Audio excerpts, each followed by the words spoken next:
Authors Over 50, Writing in Life's Sweetest Third. Authors Over 50's weekly podcast celebrates writers and their journeys to publication. Writing after 50 is a whole story on its own, so let's skip to life's sweetest third and talk with authors about their journey from pen to publish.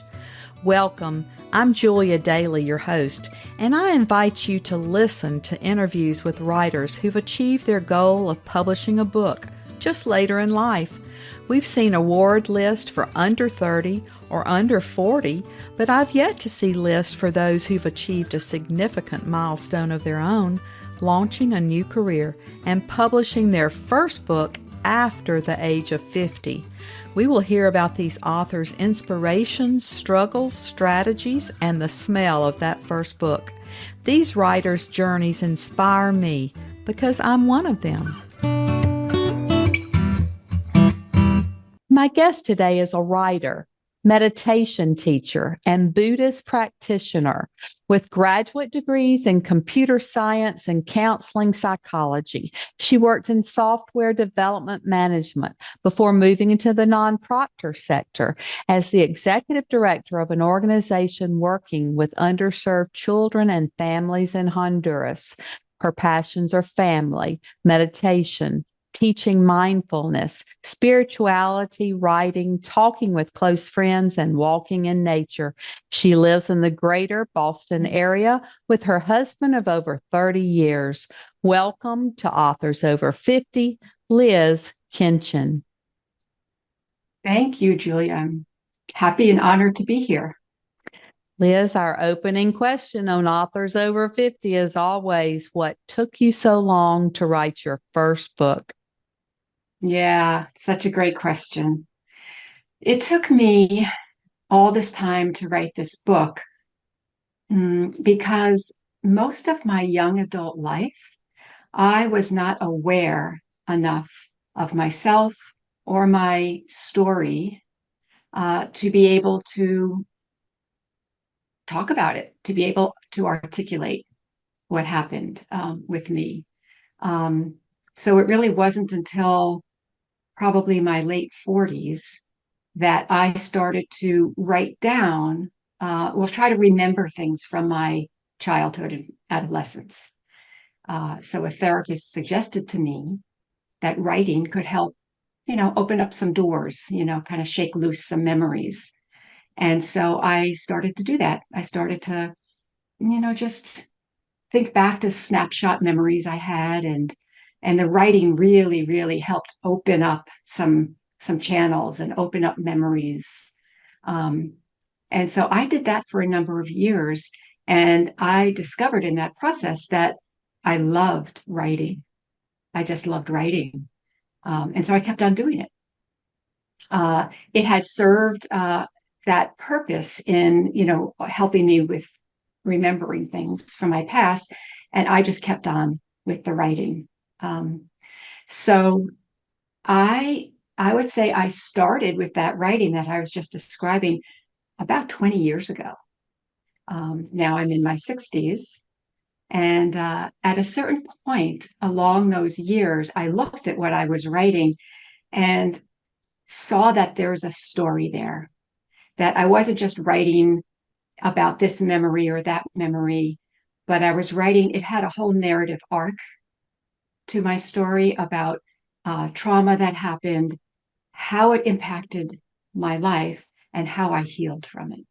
So that's really the arc. And then I thought, well, maybe my story could be helpful for other people. And that's when I really worked to put it into the form of a memoir and tried to get it published.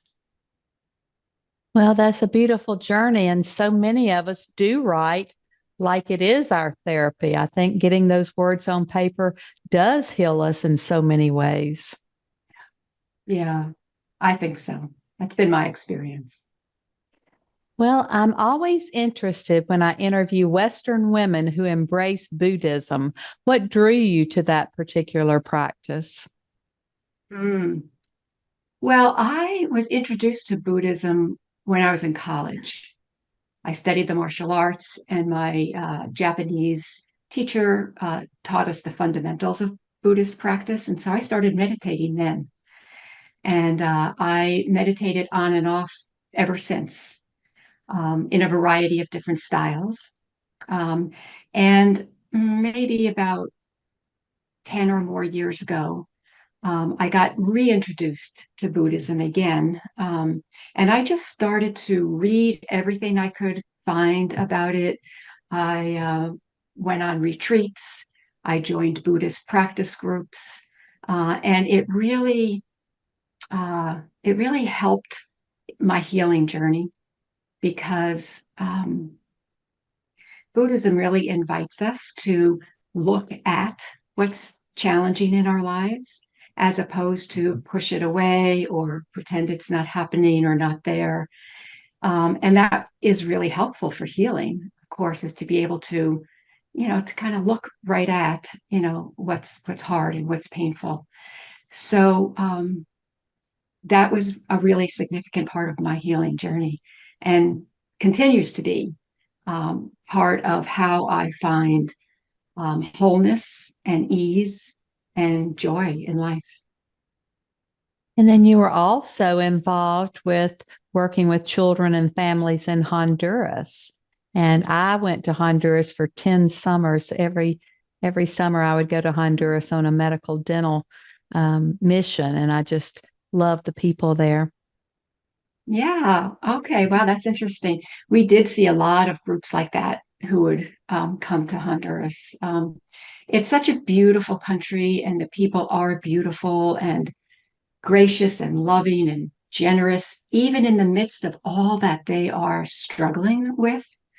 It's really a lesson in seeing mm, that people can hold on to their graciousness and their lovingness, um, even when life is hard. That's beautifully said. That's exactly the way I feel. I was just amazed. And, when we would come back, I would think, we just don't need all this stuff. We don't need our stuff. Yes, yes. In this country in particular, we do like our stuff. Yeah. Well, once you wrote your manuscript, how did you proceed with that? Did you search for an agent, decide to choose a hybrid, a small press, or did you self-publish? Yeah, I took my manuscript, which was a lot of pages, a lot of words, because of the way I started writing. Um, and once I decided, I think there's actually a story here. I found a developmental editor. And during all these years of writing, I started to take writing classes and join writing groups. And this developmental editor really so kindly took way too many words, and helped me work to pull out what is the essential message, what is the essential story here. Um, could it be, do you want to emphasize this or do you want to emphasize this other thing? And so through that process, it just became clear what the overall message I wanted to be saying in this book. Um, and then I went through 1,000 additional rounds of editing, a lot of it done by myself, others rounds done by other professionals that I hired. And then I felt it was ready enough to look for a publisher.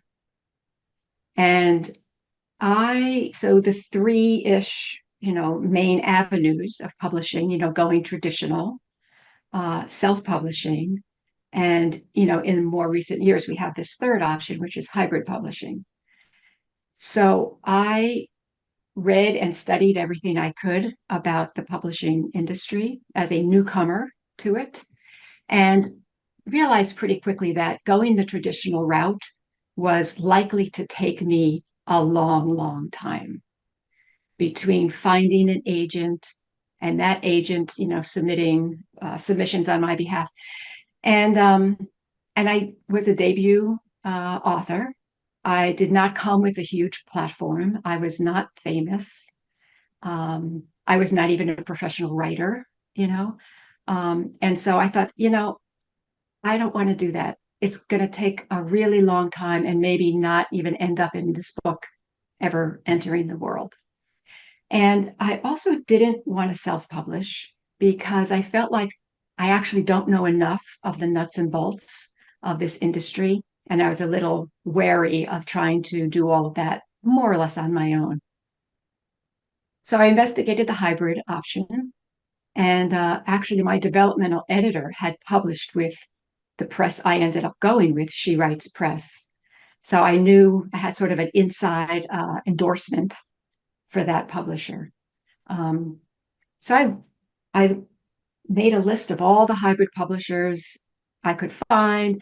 I researched them on their website, tried to find out what were they about, how did they work, what did their package look like, narrowed it down to a smaller list, and then submitted to those presses.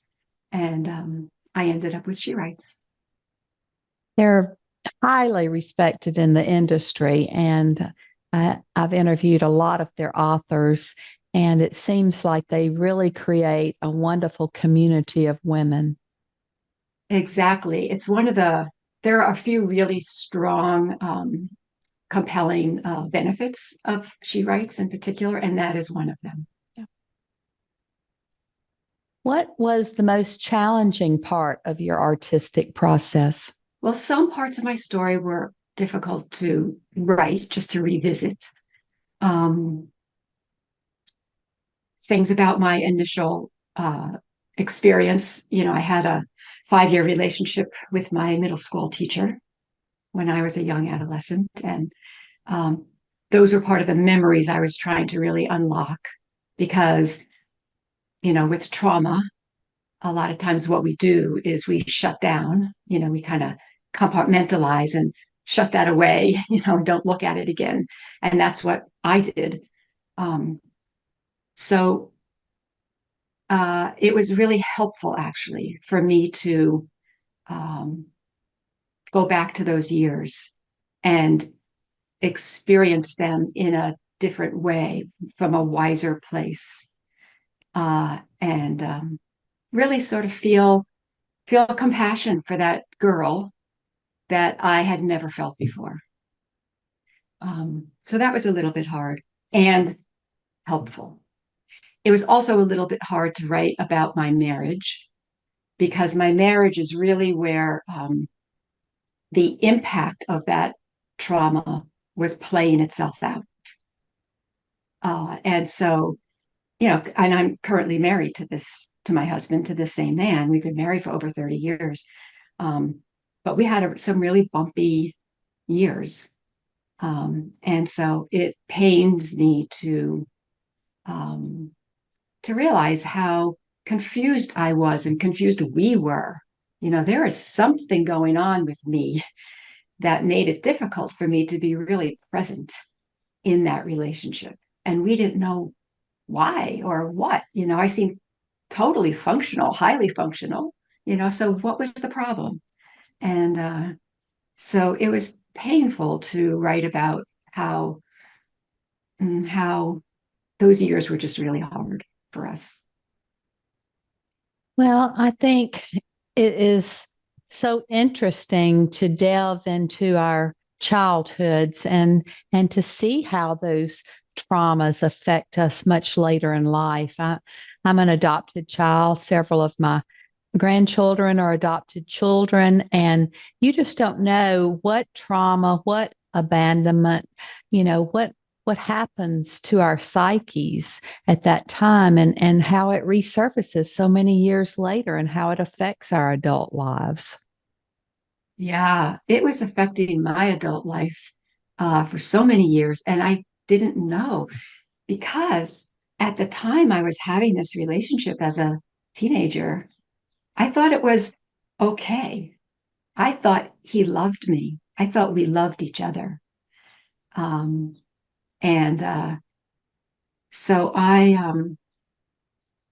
yeah, I didn't think it was the cause of any of my problems until a particular event happened that really set me on my course of healing, that opened my eyes, that made me look back and say, oh, Oh, now I think maybe I'm beginning to understand why I'm struggling the way I am. I think that's so important. And I do think it takes us to the ages that we are to be able to have the wisdom of hindsight and, as you said, to have compassion for that young girl. And I'm trying to work through all of that myself. I want us to love the people that we are and to understand what placed us in those situations and hopefully as you are doing in this book to show others that there is a path to healing. Yeah, that is really my purpose in wanting to put the book in the world and wanting to publish it so that maybe there are people out there, women like me, who were, so confused about what's going on, or even maybe young girls who are considering entering a relationship like this. Yeah, to show them that, um, if it's happened to you already, that healing is possible. And if you're considering doing this, um, you know, there are ways it can be harmful that you might not be really aware of. And it's so difficult to tell young people, men or women, about their future and about how this might impact them later because, they're living in the moment.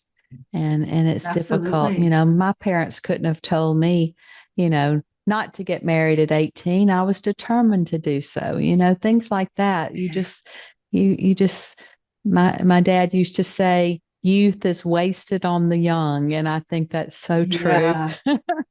Yeah, I think that's right. Yeah. If only we could be, have the wisdom we have with our later years and, have it when we were young and making all these critical life choices. I know, just that little, you know, crook in the road would have made such a huge difference if we had just taken that different path. Right. Well, we writers like to write. We don't usually like to promote ourselves, and that's been a big challenge for a lot of us. Have you found any publicity that's worked for you in promoting this book, or something maybe that Hmm. you tried that hasn't worked? Well, I'm definitely in that group of people who, the writing is where my joy is, and marketing is not, and really never has been. I am by nature an introvert. Um, so what I've found though is that when I'm in front of a group of people, like at a book talk or, whatever, that I really love talking about my book and my story. And that once I, start, I feel very engaged with the audience. And and there's a real, I don't know, really being fully present in that experience and enjoying it. Um, so I have to remind myself if I get myself there, if I, hire other people to help, like I hired a publicist who helped line up a lot of these venues for speaking, that me showing up and engaging with people about my book is easy and really a joy to do. So I was really happy to have a publicist who helped make a lot of those things happen, where I just, in some cases, really just needed to show up, and talk about the book.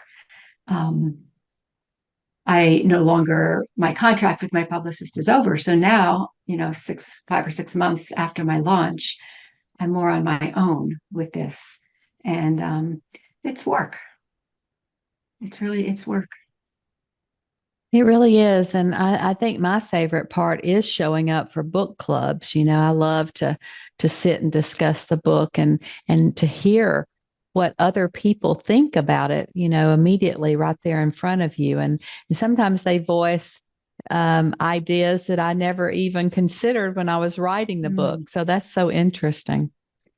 Yeah. And, it's interesting that you talk about book clubs because that's kind of my next area of focus. I think the bookstore venues are pretty much, at this point, not that interested in a book that's 5 or 6 months out. But I think my book is very conducive to a book club, and just to be able to have a conversation, with other people who have read it, to me seems like it's a perfect candidate for that. So that's next on my marketing plan.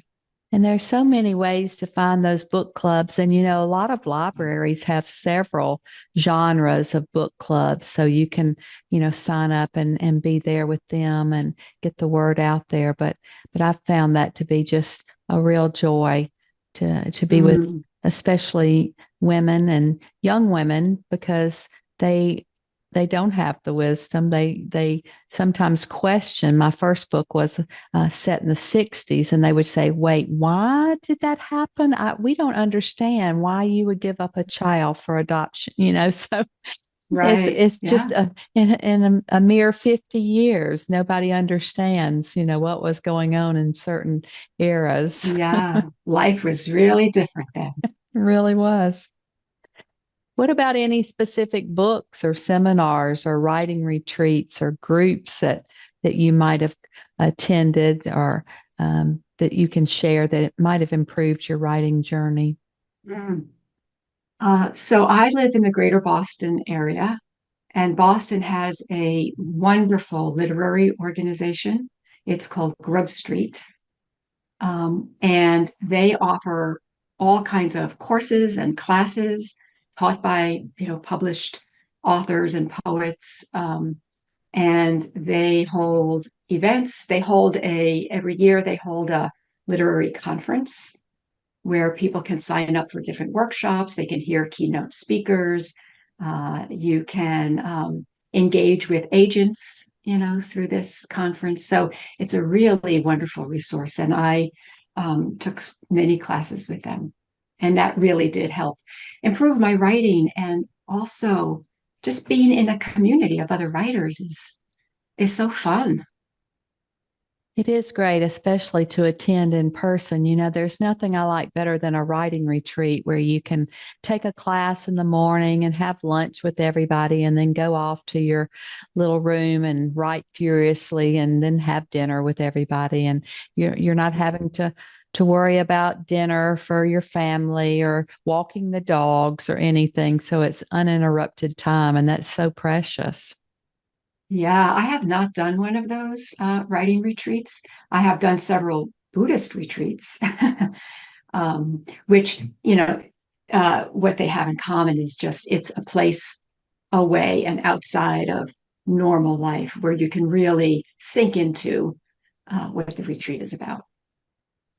Well, we have so many options these days, and I didn't even know there was such a thing as Zoom until the pandemic hit. And both of my books were published in the 2 years of the pandemic. So I learned how to Oh, do a lot on Zoom, including this podcast. But, we can Zoom all around the country into living rooms for book clubs and to take classes and conferences and things like that. But there's something really special about being there in person. yeah, yeah. I think Zoom is, especially because of the pandemic, it has really helped open up opportunities for people, just as you're describing. And I know for me, um, I was able to teach meditation classes to people who lived all around the country. And particularly during the pandemic, there was a fair amount of interest in that because people were stressed and there was so much uncertainty. And so people were interested in learning to meditate. Yes. Well, Liz, why don't you tell us a little bit about the passages that you've brought to share today, and then read a few paragraphs, a couple of pages, so that we can hear your tone and voice in the book. Right. So, a passage that I've chosen, earlier I mentioned that there was this pivotal event that happened that really put me on my healing journey. And I want to read about what that event was. So, by way of setting it up, when I started to work with the nonprofit organization with Honduras, um, I was required to take a training in working with children and being aware of situations of unsafety and abuse and that kind of a thing. So I was at this day-long training. So during the workshop, we watched a video with vignettes depicting various kinds of abuse. A teenage boy stole money from his disabled grandmother's purse. A minister had an affair with one of his parishioners. A male priest interacted with a teenage boy who came to him for counseling.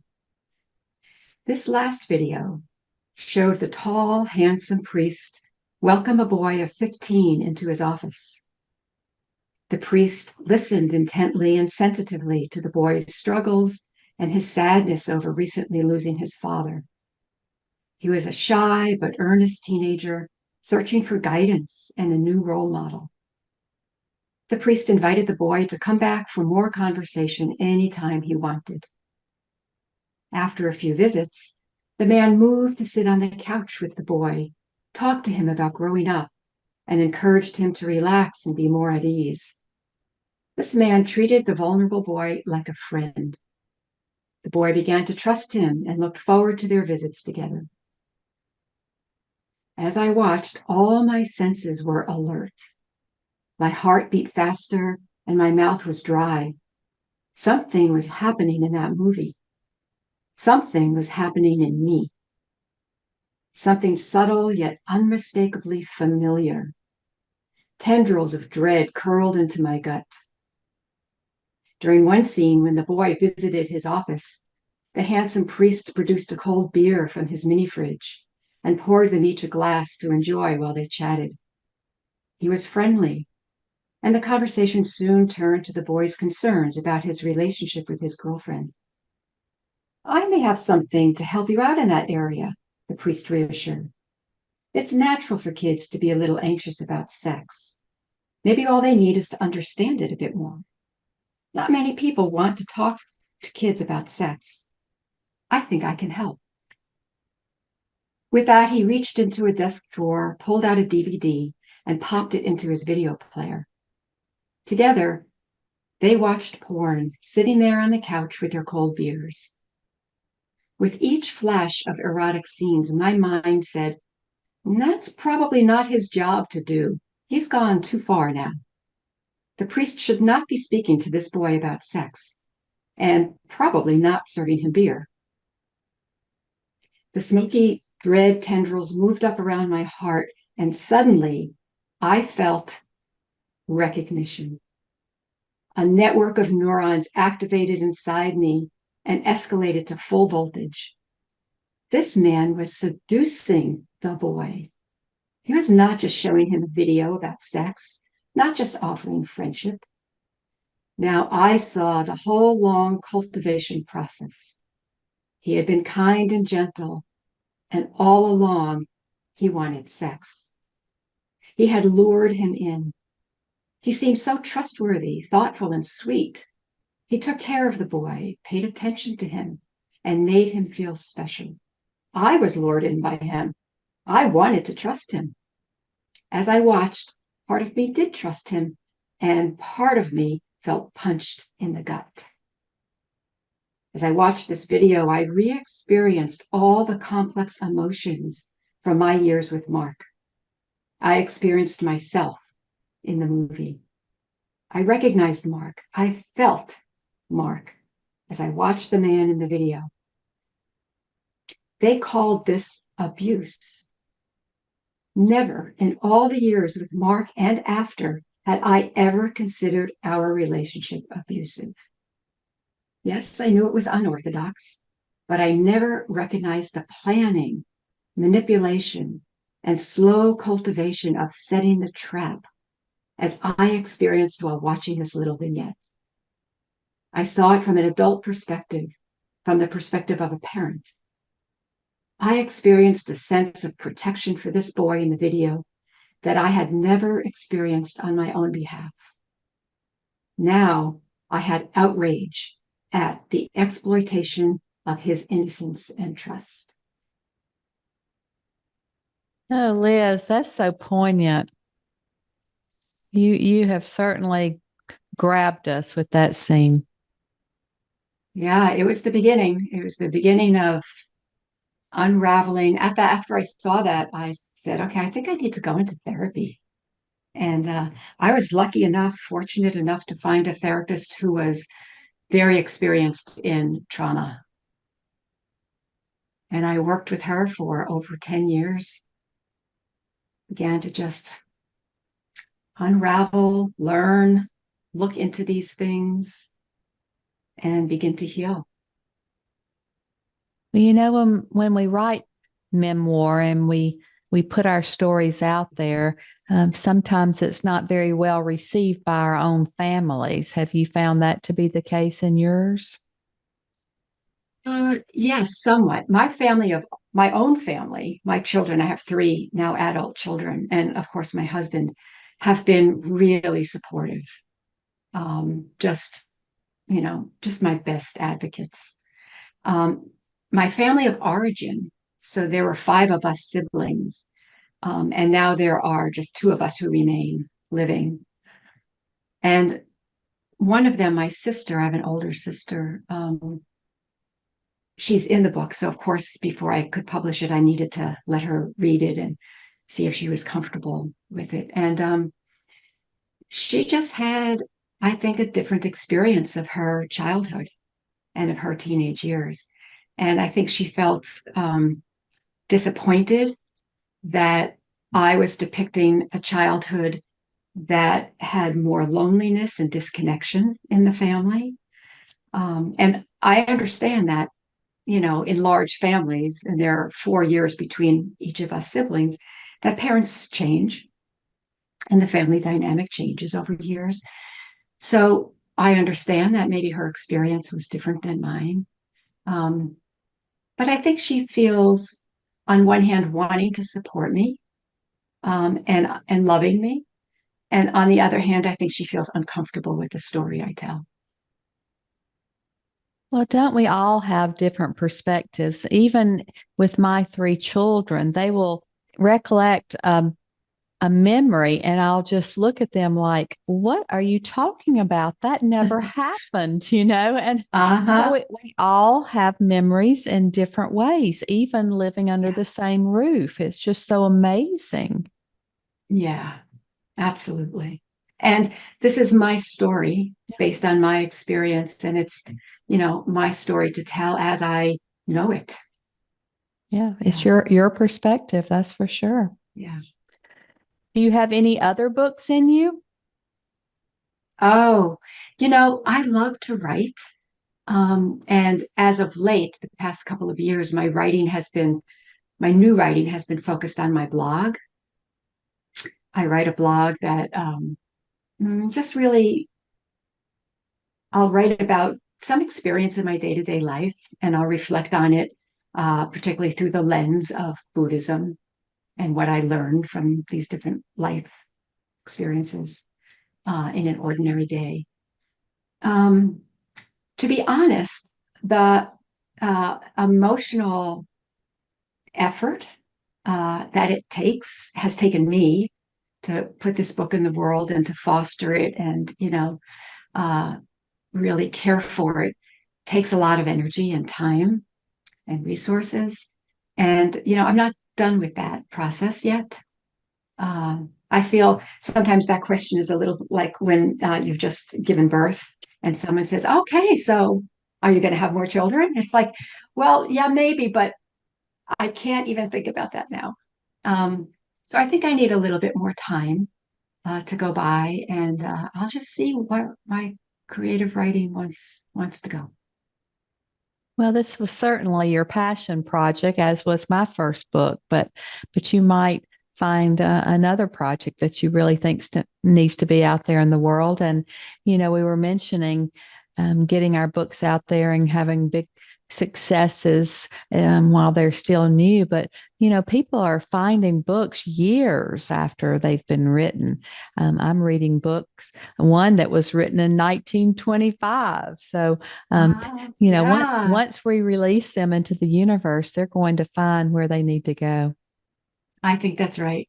Yeah, there'll be a river, that that they flow down and they'll find people. And it's a real legacy out in the world. It's going to be out there long after we're gone. And I think that's just so important to leave something like that on this planet. Yeah, isn't it amazing to think that these things we've created will live, and have presence, for so long. What does writing success look like to you personally? Well, on one hand, I think it looks like the joy I can experience in writing, just in that creative process. It's why I really like writing my blog right now, for example, um, because in the process of writing, um, I find things that emerge. I find um, ways of looking at something or ways of articulating about something that wasn't there, 2 minutes ago. And here it is. It's kind of come into being. And I just find that process so beautiful and enjoyable. So to me, that's a kind of success, even if it doesn't, you know, go anywhere big or have a big splash. But people who read my blog say that they really enjoy it. So that's success. And certainly your book was a part of your healing. So that's Yeah. certainly part of your success as well. Yeah. I said to myself and to anybody around me that my goal in publishing the book was that if it could be of benefit to one person, that was my goal. That's what I wanted. One person. And since it's been out there, many people who have read it have come to me and said, wow, I really, really benefited from that. So, in that regard, my goal has been met many times over. And so, when sometimes authors, I try not to do this, but sometimes it's hard not to compare our success in the world with our fellow authors. And so sometimes when I see someone whose book, I don't know, is written about in the New York Times or has whatever, moment of visibility and fame that mine doesn't, I feel a little bad, like, didn't quite, didn't quite get the whole distance. And then I just remind myself of what my goal was. And it's like, okay, it's all good. I think that's so important for us to stay focused and to know what our goals are. My favorite part has also been people reaching out to me and saying that they were touched. And that's just so important. Like you said, if we touch Yeah. one other heart, that's just very important. It's huge. Yeah. Well, Liz, this has been a great visit with you here today. And as always, our last interview question is, our writers over 50 are quite unique. Do you have advice for writers 50 and above? Mm. Well, my advice is probably similar to what I imagine how others would answer that question. It's really about believing in yourself and not letting the construct of age get in the way.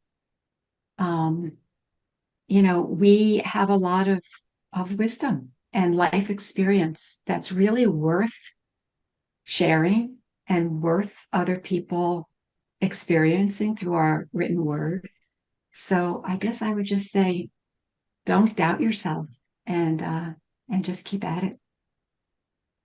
It's wise advice today. And I think coming from your sweet spirit, it just seems like you have such calm. You have certainly achieved peace within and sharing with us today. And we're excited to now count you among our authors over 50. Thank you. A group I'm proud to be a part of. Thank you for joining us today. Please look for Authors Over 50 every Thursday when we will have conversations with accomplished debut novelists over the age of 50. Please subscribe and share with a friend. And check out my own publication journey after 50 at www.juliadaily, that's D-A-I-L-Y, like dailynewspaper.com. Until next time, keep reading and writing. And remember, it's never too late to fulfill a dream in life's sweetest third.